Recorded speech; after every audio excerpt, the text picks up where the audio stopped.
I got some dirty shit to pick up at the dry clean. I got a tiny bitch to pick up, I got Selena. Shawty hop up in the whip, but I ain't never seen it. Shawty love the way I whip it in a two-seater. Fueron unos inadaptados, unos rebeldes arrogantes. Pusieron en evidencia la sabiduría convencional. Y cada uno de ellos concibió una visión radicalmente nueva del cosmos. Galileo Galilei, Isaac Newton, Albert Einstein y Stephen Hawking. Todos ellos tuvieron una vida agitada, cargada de grandes triunfos y humildes fracasos. Son gente que se ha atrevido a lanzar desafíos.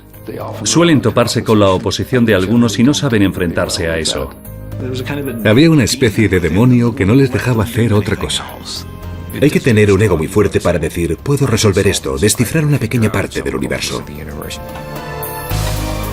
¿Quiénes eran esos genios rebeldes? ¿Y qué secretos escondían sus mentes para permitirles concebir lo inconcebible y poner de manifiesto la belleza y singularidad del universo?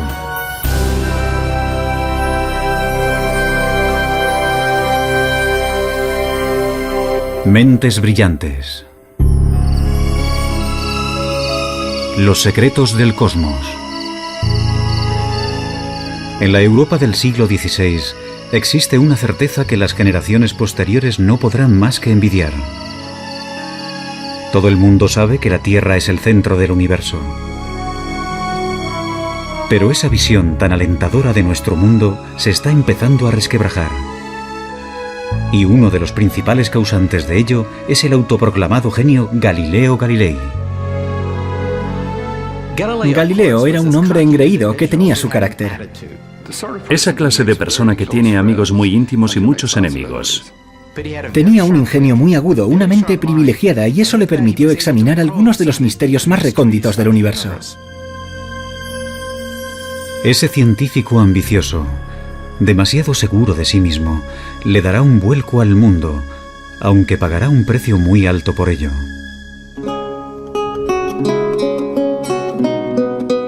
Galileo nace en 1564 en Pisa, Italia. Su padre, laudista, es bien conocido por rechazar las convenciones para crear una nueva forma de armonía musical. Galileo hereda esa rebeldía de su padre. A los 25 años se convierte en profesor de matemáticas de la Universidad de Pisa. Pero cada vez se muestra más insolente con sus colegas, que todavía instruyen en las teorías científicas del filósofo griego Aristóteles, casi 2000 años después de su muerte. No olvidemos el hecho de que antes de Galileo no había ciencia tal y como nosotros la conocemos. De acuerdo con la filosofía aristotélica, por ejemplo, los cuerpos en movimiento se detenían no por la fricción, sino porque se habían cansado, y caían al suelo no por la gravedad, sino porque anhelaban estar unidos a la Tierra. Galileo encuentra absurdos tales ejemplos. Esos grandes personajes que se proponen descubrir la verdad y no llegan a encontrarla nunca me ponen enfermo, escribe más tarde. No consiguen encontrarla porque siempre miran en el lugar equivocado.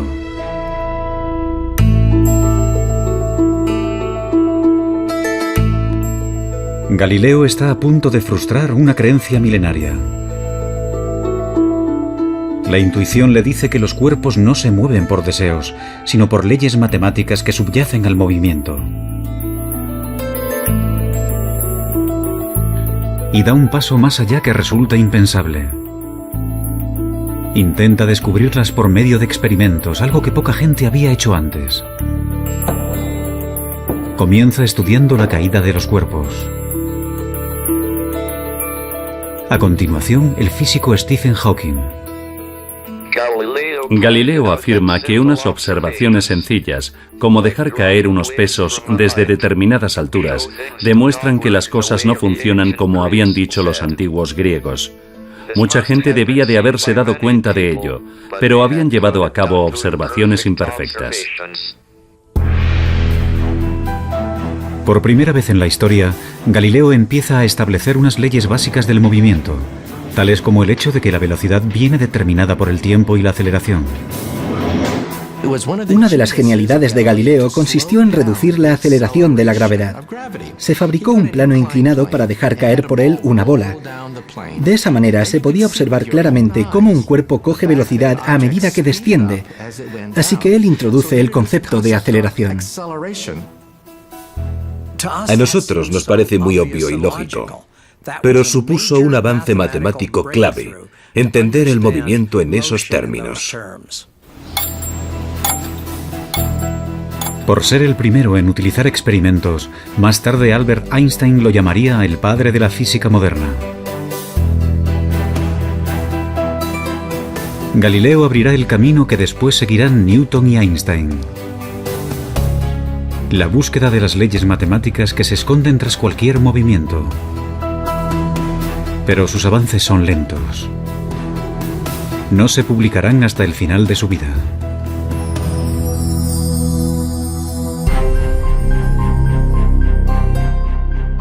A los 45 años, Galileo continúa siendo un matemático mal pagado. Pero la ambición y la arrogancia le catapultan pronto a la fama y también a su perdición.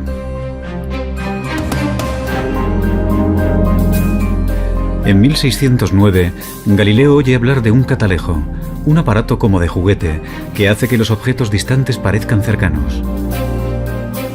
Decidido a sacar provecho del invento, aprende rápido a fabricar lentes. En pocas semanas, llega a Venecia con un telescopio que presenta como su propio invento. Impresiona de tal forma a la marina veneciana que sus superiores le doblan el salario. Galileo no se molestó en decirles que aquel instrumento ya se estaba presentando y vendiendo en muchos otros lugares. De hecho, se llevaron una gran desilusión al descubrir que no era un invento exclusivo de Galileo. Pero, bueno, tampoco se le puede reprochar nada, simplemente fue un buen negociante. Para el librepensador que era Galileo, el telescopio también ofrece la posibilidad de plantear cuestiones que otros no se atreven ni a nombrar. 60 años atrás, el astrónomo Copérnico había propuesto la idea radical de que la Tierra gira alrededor del Sol. Pero Copérnico contaba con escasas pruebas para su teoría. Una teoría que contradice pasajes de la Biblia. En la época de la Inquisición, tales especulaciones se consideran herejía.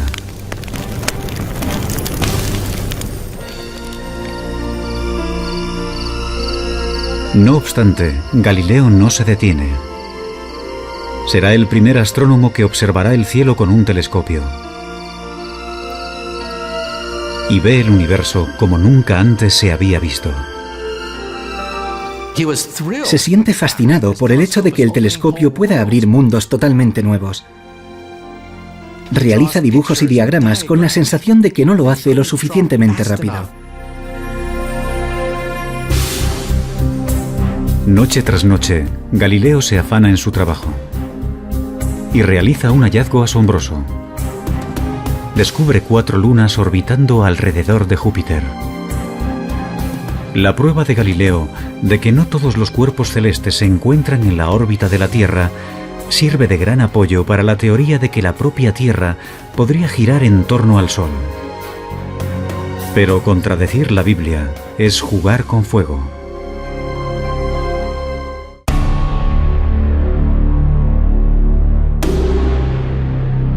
Galileo se muestra impaciente ante aquellos que ponen en duda sus nuevas teorías. Él ha visto el universo de una manera nueva, con sus propios ojos. ¿Cómo puedo hacer esto sin que suponga una pérdida de tiempo?, escribe, cuando esos peripatéticos a los que hay que convencer se muestran incapaces de seguir el más simple y fácil de los argumentos. Galileo utilizaba su ingenio mordaz para atacar a la gente, y eso no le proporcionó muchos amigos. En 1615, a los 51 años, Galileo acude a Roma para exponer su caso. Y puede que ese fuera su mayor error. La Iglesia le ordena dejar de dar lecciones sobre que la Tierra gira alrededor del Sol. Pero Galileo vuelve a tentar a la suerte. 9 años más tarde, solicita que vuelvan a escuchar su caso. Esta vez, el nuevo papa es un íntimo amigo. Y Galileo consigue un permiso para escribir un libro. Siguiendo su costumbre de desdeñar a los oponentes, Galileo escribe un diálogo en el que personajes vagamente disfrazados ofrecen argumentos a favor y en contra de su teoría. En sus libros está muy claro quién es el listo, quién es el que hace el papel de Galileo, mientras que los aristotélicos se presentan como los tontos. En 1633, la Inquisición ordena arrestar a Galileo. La Iglesia le acusa de herejía. Pero quizás la verdadera razón por la que enjuician a Galileo es que ha ido demasiado lejos en sus esfuerzos por persuadir. En su diálogo, ha puesto el argumento favorito del Papa en boca de un personaje ridículo.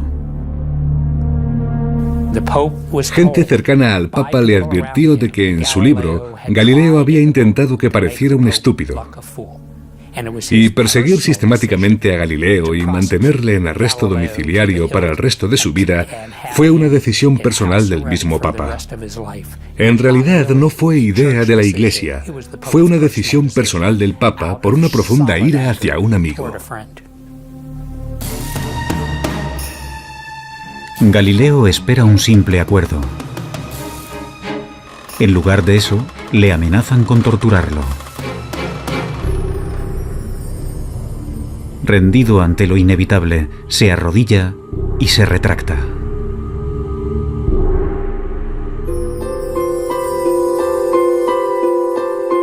Durante sus últimos 8 años de vida, Galileo vivirá bajo arresto domiciliario. Es un hombre destrozado. Su defensa de que la Tierra gira alrededor del Sol le hará eminentemente famoso. Pero para los científicos que le suceden, su mayor logro es otro.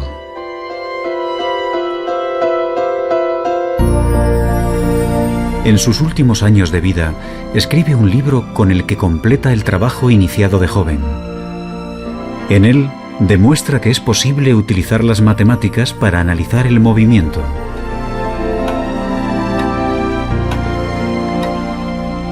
Irónicamente, el año en que fallece Galileo, a 1300 kilómetros de distancia, nace un niño que completará sus ideas.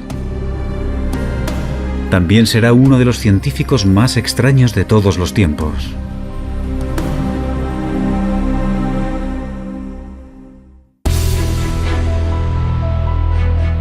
Seguramente no ha habido ningún otro científico que haya trabajado tan duro, sin reparar en comer, dormir o relacionarse con otros, como Isaac Newton. Isaac Newton fue una figura mucho más oscura. Era un solitario, una persona patológicamente incapaz de conversar. Se podría decir que tenía una obsesión. Yo diría que es el ejemplo más claro que se me ocurre de una persona consumida por su trabajo. Posiblemente también sea el mayor científico de todos los tiempos. A su nacimiento, la física es un campo prácticamente inexplorado. Antes de morir, descifra con exactitud las leyes que describen cualquier tipo de movimiento, desde la caída de una manzana hasta las órbitas de los planetas. Simplemente no tenemos constancia de que haya existido ningún otro hombre semejante a Newton.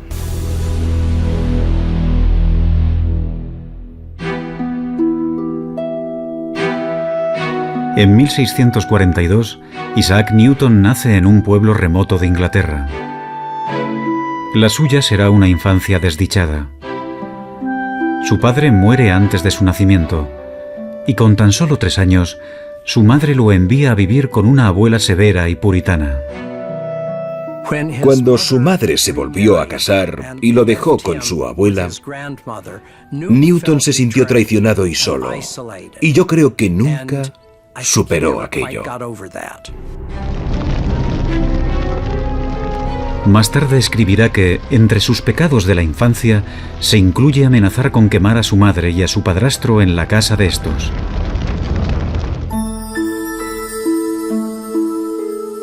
A Newton no siempre le va bien en la escuela. Pero despierta la curiosidad en el pueblo porque construye aparatos mecánicos extraordinarios, como molinos de viento. Un maestro de la escuela convence a su madre para que lo envíe a la universidad. En el Trinity College de Cambridge, la mayoría de los estudiantes se dedican más a beber y a la juerga que a estudiar. Newton prefiere aislarse y permanecer solo. A su alrededor había un montón de gente que no tenía ni el más mínimo interés por los libros, gente que procedía de familias acomodadas.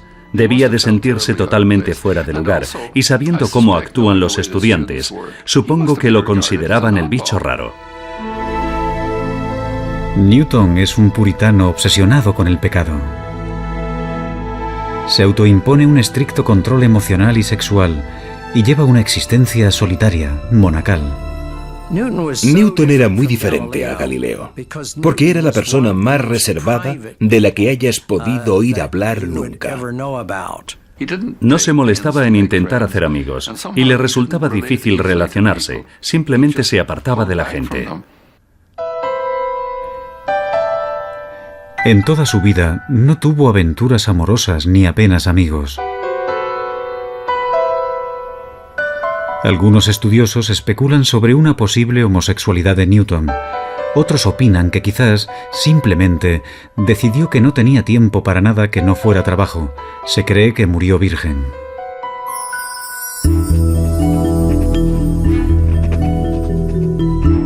En la facultad, Newton dedica toda su pasión a los estudios. Como a Galileo, las matemáticas le fascinan. Adquiere un nivel avanzado en esta ciencia por su cuenta.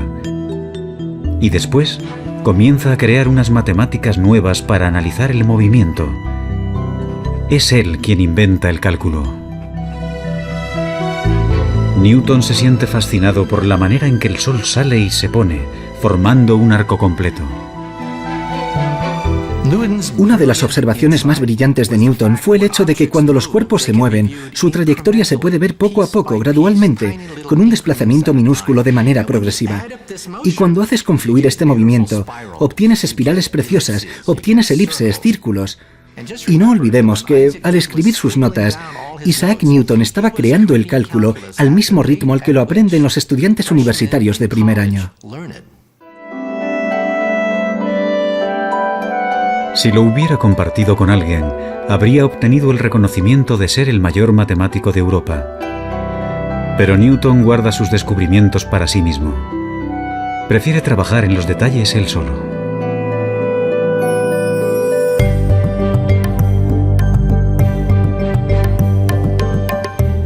Algunos años después, a los 24 años, Newton está viviendo en casa de su madre. En ella, tendrá la inspiración que revolucionará totalmente la física. Desvelará el misterio del movimiento de los planetas. Isaac Newton veía el mundo de manera gráfica, geométrica. Y un día, mientras paseaba por la finca, vio caer una manzana. A continuación, alzó la vista y vio la luna.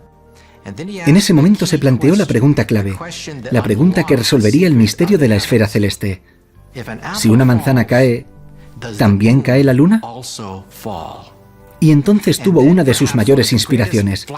Se dio cuenta de que la gravedad, de la misma manera que atrae una manzana y hace que ésta caiga sobre la Tierra, podría ser la misma fuerza que atrajera la luna, esa luna que hay en el cielo, y que la hiciera caer dando vueltas sobre la Tierra. Mientras que Galileo empezó a estudiar cómo la gravedad actúa sobre la Tierra, Newton es el primero en darse cuenta de que esa gravedad también mueve los planetas y los astros. Eso supuso un cambio revolucionario. Básicamente, Newton demostró que las leyes que rigen los cielos son las mismas que las de aquí abajo, en la Tierra. Pero cuando intenta descifrar los detalles, unos problemas matemáticos muy complejos se interponen en su camino y mantendrá en secreto su gran descubrimiento durante casi 20 años.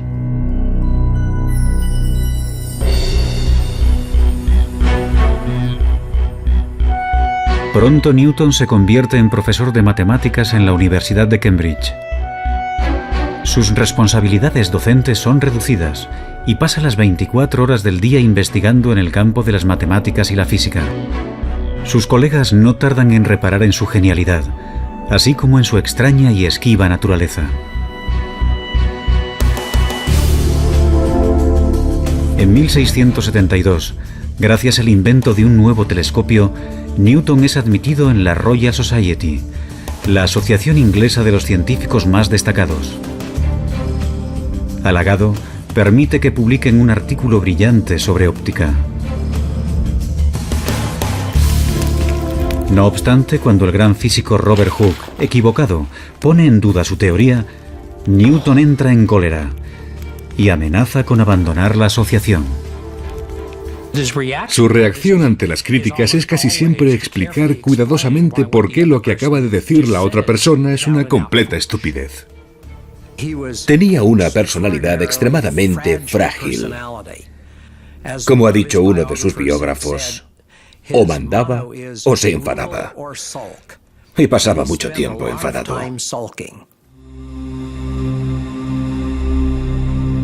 Algunos historiadores especulan sobre si el carácter vengativo de Newton, su extremada susceptibilidad a la crítica y su trabajo obsesivo pudieran ser síntomas de una enfermedad mental como un trastorno maníaco-depresivo. Nunca lo sabremos. Si realmente padece una enfermedad mental, no lo detiene en su trabajo.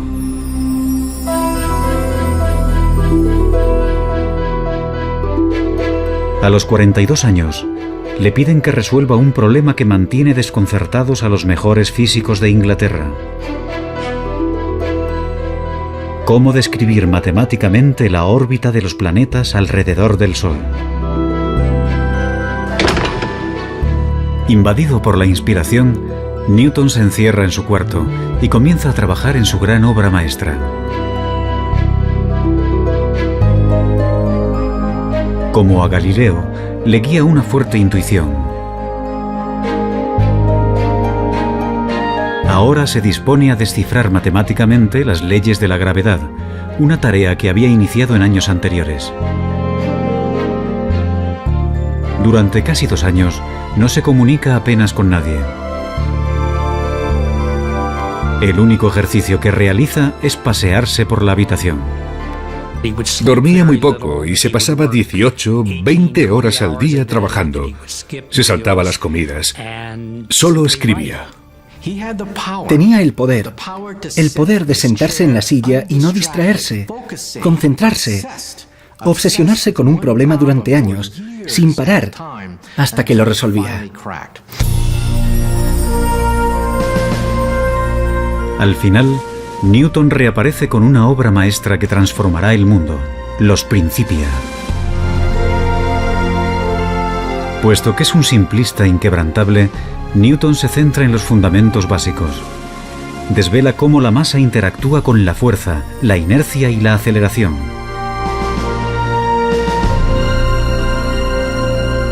No obstante, su mayor logro es el de definir la gravedad. Es el primero que habla de esta como una fuerza que actúa a una distancia. Y consiguiendo avances matemáticos increíbles, Newton establece las leyes precisas que determinan el movimiento de todos los cuerpos. Los Principia de Newton, publicados en 1687, supusieron una revolución científica. En la obra, Newton dio la primera descripción precisa de las leyes que rigen el movimiento de los cuerpos, desde unas balas de cañón a los planetas. Si se miran los Principia y el número de problemas matemáticos resueltos en esa obra, y pensando que la escribió en un periodo de 18 meses, queda claro que no se trata de un ser humano normal en ninguna de sus acepciones. Newton ha completado la búsqueda de Galileo para describir matemáticamente el movimiento. No obstante, 200 años después, otro rebelde arrogante descubrirá que a velocidades muy altas las leyes de Newton no se cumplen y que el universo es más extraño de lo que nunca nadie había imaginado.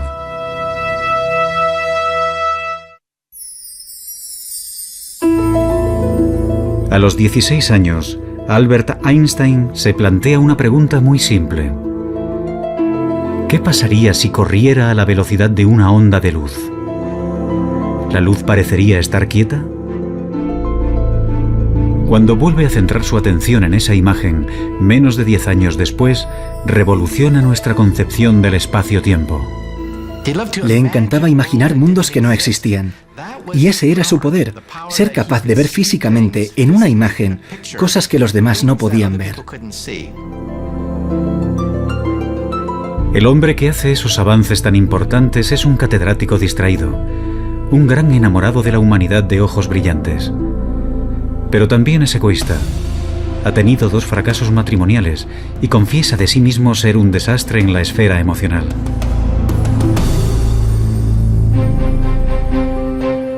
Albert Einstein nace en 1879, en el sur de Alemania, en el seno de una familia judía de clase media. De niño, es callado e introvertido. Sus padres empezaron a pensar que quizás era retrasado, porque tardó mucho en empezar a hablar. Pero simplemente, según parece, estaba muy ocupado pensando. De pequeño, le fascinan los rompecabezas y los juegos, y muestra una perseverancia notable. A los 9 años, construye una torre de cartas de 14 pisos de altura. Dicen que de niño estaba siempre al helado, así que los demás niños se burlaban de él. Vivía aislado en el mundo de los libros, en el mundo de las ideas. En 1896, con 17 años, Einstein es admitido en la ETH, una universidad politécnica de Suiza, pionera en investigaciones en todo el mundo. Como Galileo, es ingenioso y perspicaz, tiene sentido del humor y también es un rebelde. Einstein ha decidido convertirse en un físico teórico, pero siente que encuentra obstáculos en su camino. Su profesor de física, el señor Weber, no está interesado en las últimas teorías más vanguardistas sobre la luz y la electricidad. Aprueba los exámenes con los apuntes que le deja un amigo y se gradúa con unas notas muy normales. Su comportamiento no ha pasado desapercibido. Solicita algunos puestos de trabajo en universidades y todos se le deniegan. Una vez acabados sus estudios universitarios, Einstein se convirtió en un fracasado en todas las acepciones de la palabra. Su profesor, Weber, profesaba una gran antipatía por el joven Einstein. Le escribió cartas de recomendación que ahora sabemos socavaban sus oportunidades de conseguir cualquier tipo de puesto académico. Incluso antes de comenzar a trabajar de físico, su carrera como tal ya estaba acabada.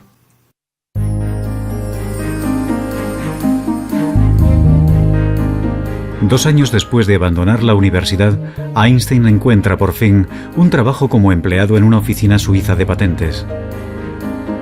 El puesto no tiene nada que ver con la física teórica, pero ese trabajo, aparentemente sin porvenir, será su salvación.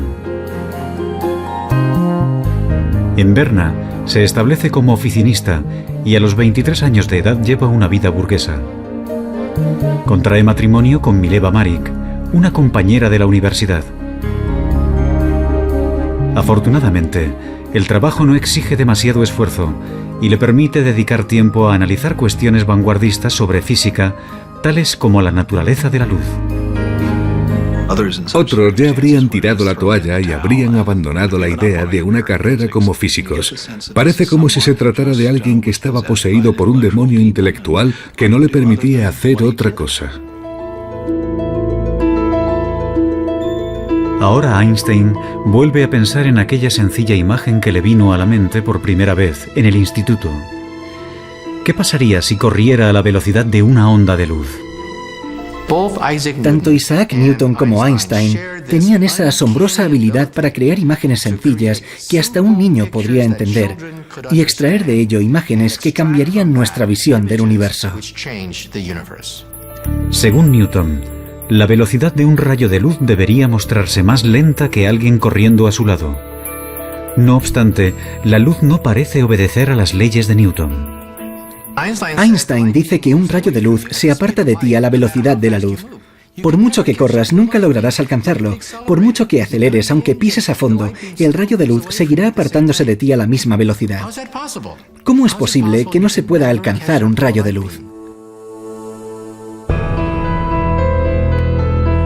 Ahora, como Galileo y Newton antes que él, Einstein cuestiona implacablemente supuestos que nadie más se atreve a discutir. Si la velocidad de la luz nunca cambia, entonces tiene que haber algo más. Ya lo tenía. El tiempo es relativo, depende de la velocidad a la que te mueves. Y esa idea supuso una auténtica revolución. Einstein ha descubierto que las leyes de Newton solo se cumplen si se aplican a ámbitos de la experiencia cotidiana. Cuando los cuerpos viajan a una velocidad cercana a la de la luz, el sentido común ya no funciona. Las distancias se alargan y el reloj avanza más lentamente. Newton, perdóname, escribe Einstein más tarde. Con tan solo 26 años, desmonta las leyes del movimiento de Newton con su teoría de la relatividad. Con preguntas como las que haría un niño e imágenes sencillas, Einstein cambió la visión del mundo.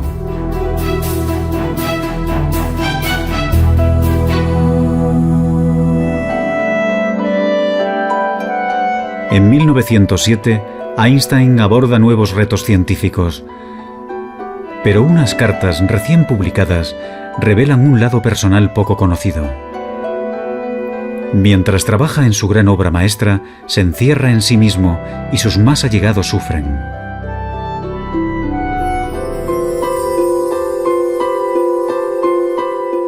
La mujer de Einstein, Mileva, también fue una estudiante de física que soñaba con sus propios logros científicos. Pero ahora, mientras que Einstein da clases y colabora con otros científicos, Mileva apenas lo ve. Teme estar perdiendo tanto a su marido como su sueño.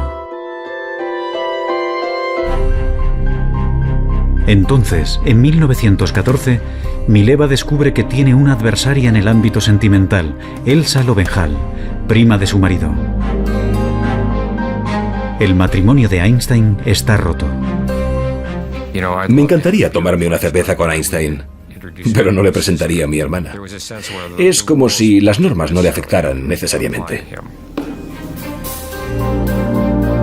Einstein se casará con Elsa, que está dispuesta a cuidar de la casa con menos expectativas. El científico ha renunciado al amor en el matrimonio. La ciencia está por encima de todo.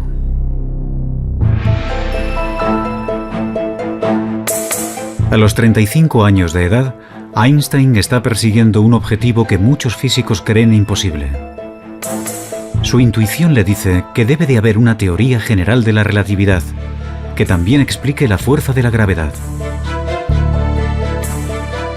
Como Newton, Einstein está obsesionado. Pasa años inmerso en unas matemáticas de una complejidad tremenda. Inseguro de si va por el camino correcto o es una empresa descabellada. Se pasaba años dándole vueltas sin parar a un problema. Se aferraba a él casi como a un perro que no suelta su hueso. Cuando estaba trabajando en la relatividad general, estuvo a punto de padecer una depresión nerviosa. Estaba tan concentrado que llegó a perder una enorme cantidad de peso. Porque no comía, se concentraba en los problemas de la misma manera que lo hacía Isaac Newton.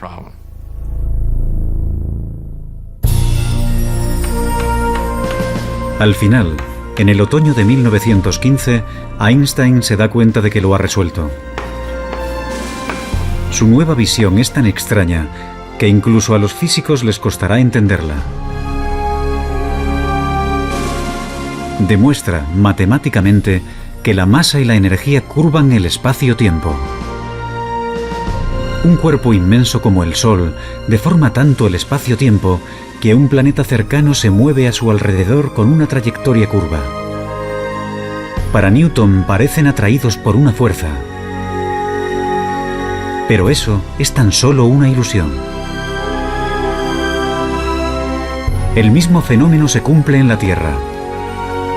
Los cuerpos, que parecen atraídos por una fuerza gravitatoria, en realidad están viajando por un espacio-tiempo deformado. La teoría general de la relatividad de Einstein cambió para siempre nuestras ideas sobre el espacio-tiempo. Es tan bonito que tiene que ser cierto. Einstein llega a una serie de ecuaciones que rigen la curvatura espacio-tiempo. Unas simples líneas describen el movimiento de las galaxias y el destino del universo. Los físicos, cuando miramos las ecuaciones de Albert Einstein, nos ponemos a llorar. Lloramos porque son increíbles. El hecho de que el movimiento de los cuerpos celestes, con todas sus curvas, curvaturas del espacio-tiempo y todo eso, se pueda resumir en una ecuación de 5 centímetros, es impresionante. Es increíble y precioso. Aunque Einstein continuará trabajando hasta el día de su muerte, a los 40 años ha completado su mayor obra.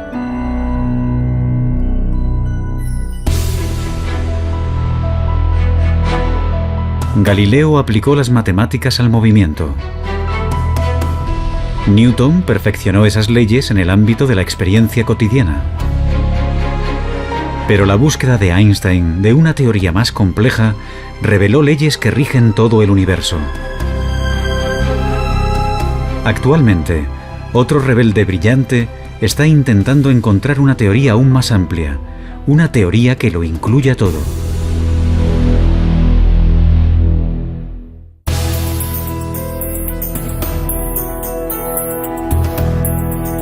Ningún otro científico ha sacudido los pilares de la física como Galileo, Newton o Einstein. No obstante, entre aquellos que han ampliado las fronteras de la cosmología, se encuentra el que una vez fue un estudiante perezoso, Stephen Hawking. Actualmente, ocupa el mismo puesto de matemático en la Universidad de Cambridge que Isaac Newton. Nací 300 años después de la muerte de Galileo. Tengo el mismo puesto en Cambridge que tuvo Newton. Y trabajo en la teoría general de la relatividad de Einstein. De los tres, con el que más me identifico es con Galileo. Él se guió por su intuición y fue todo un rebelde.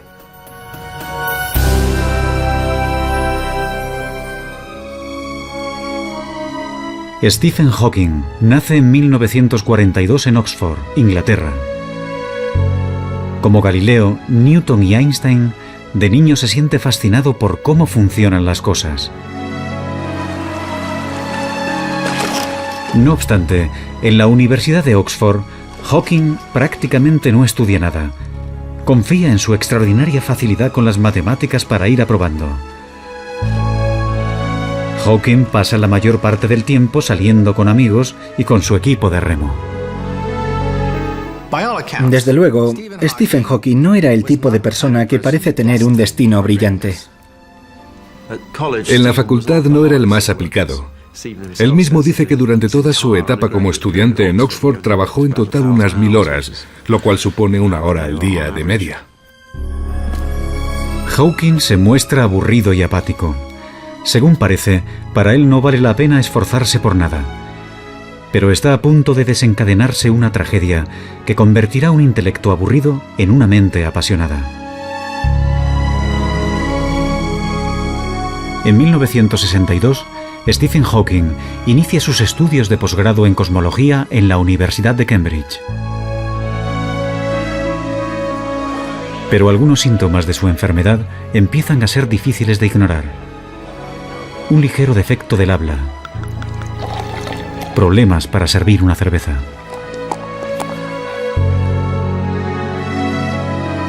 Los médicos le dicen que tiene ELA, esclerosis lateral amiotrófica, comúnmente denominada enfermedad de Lou Gehrig.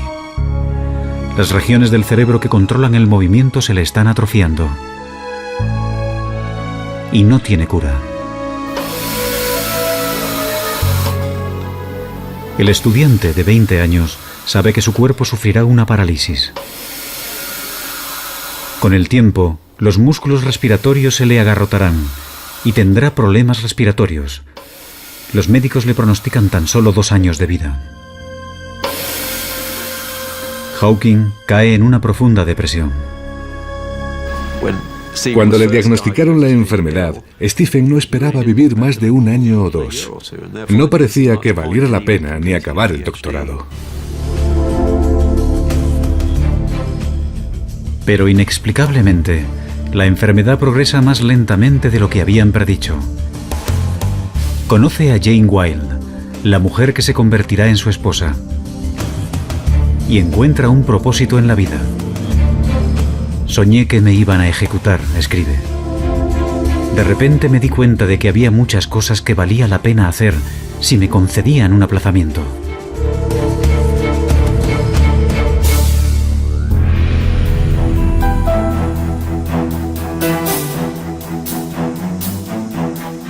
Hawking empieza a trabajar duro por primera vez en su vida.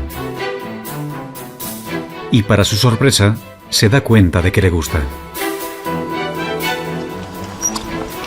A principios de los 70, Stephen Hawking es un reputado cosmólogo. Está postrado en una silla de ruedas. No obstante, se muestra obstinado. Nada le impedirá llevar una vida normal. Tiene hijos y trabaja intensamente. Y está a punto de realizar un gran descubrimiento que desarrollará la teoría de Einstein en una dirección inesperada.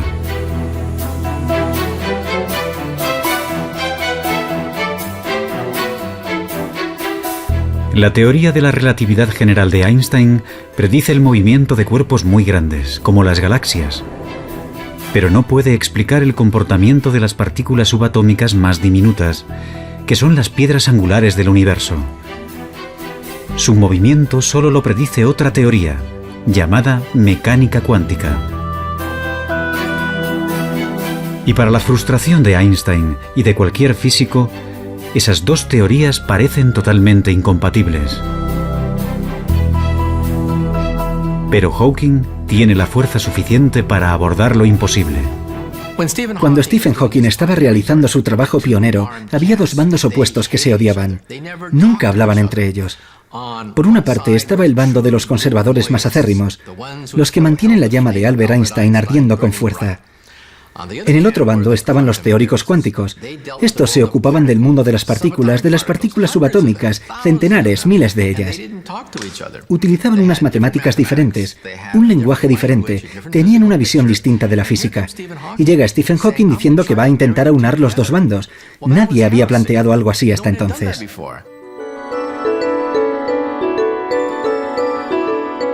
Hawking se pregunta: ¿qué pasaría si miráramos un agujero negro, un cuerpo inmenso, pero nos fijáramos en sus partículas más diminutas?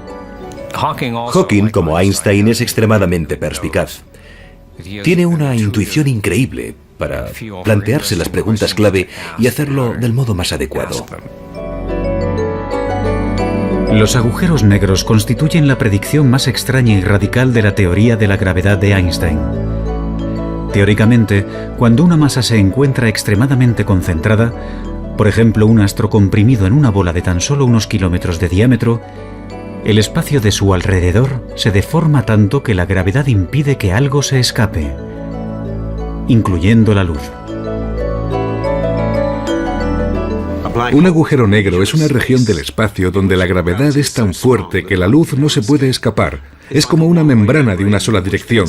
Las cosas pueden entrar, pero nunca salir. Por eso se le llama negro. Ahora Hawking intenta algo que sus colegas asumen que es imposible. Utiliza las ecuaciones de la teoría cuántica para analizar lo que les pasa a las partículas atrapadas por la gravedad en los márgenes de los agujeros negros. Para entonces ya no puede escribir. Si fuera un científico de laboratorio, su carrera ya habría acabado hace tiempo. Pero Hawking apenas ha utilizado siquiera un telescopio. Y para la teoría, lo único que necesita es su cerebro. Como Newton y Einstein, Hawking tiene un gran poder de concentración. Revisa una y otra vez en su cabeza largas y enrevesadas ecuaciones, comprobando y revisando constantemente sus cálculos. Tiende a pensar a través de imágenes y suele comenzar con alguna idea que cree acertada. Así que parte de ella. Tiene que confiar en conocimientos clave y saltos lógicos para compensar el hecho de que no puede comprobar línea por línea. Tiene un empuje tremendo, una tremenda determinación para llegar al fondo de las cosas.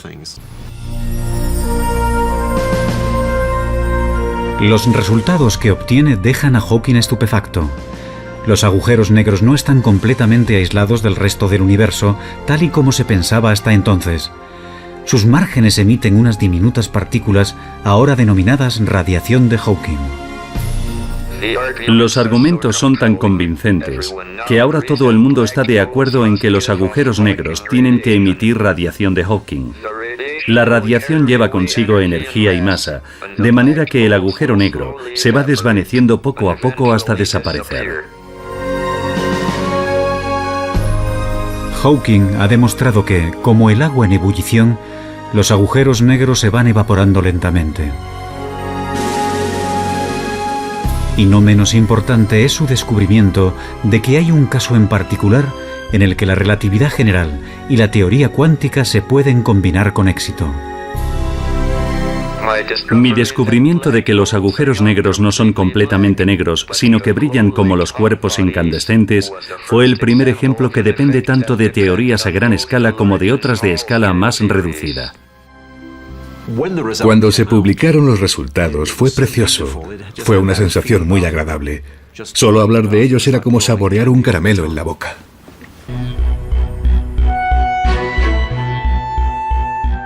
Encontrar una teoría de todo, una teoría que llegue más al fondo de la cuestión, que unifique las ecuaciones de Einstein con la mecánica cuántica, es ahora el santo grial de la física.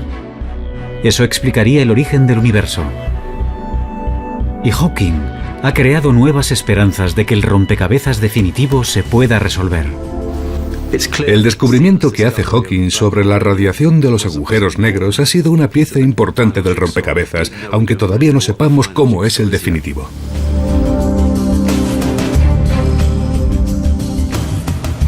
¿Quiénes han sido los físicos más grandes de la historia?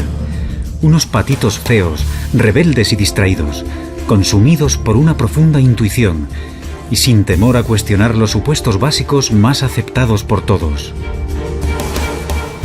Hay que tener un ego muy fuerte para decir, no es tan difícil, puedo resolverlo. Porque lo tienes todo en contra. Nada te garantiza que encontrarás respuestas, que la ciencia funciona. Te estás arriesgando mucho. Su obstinada perseverancia desveló leyes recónditas de la naturaleza. Pero su búsqueda continúa inacabada. Y unas mentes tan brillantes solo aparecen cada cierto tiempo. Pero quién sabe, es posible que el próximo rebelde brillante esté ya entre nosotros.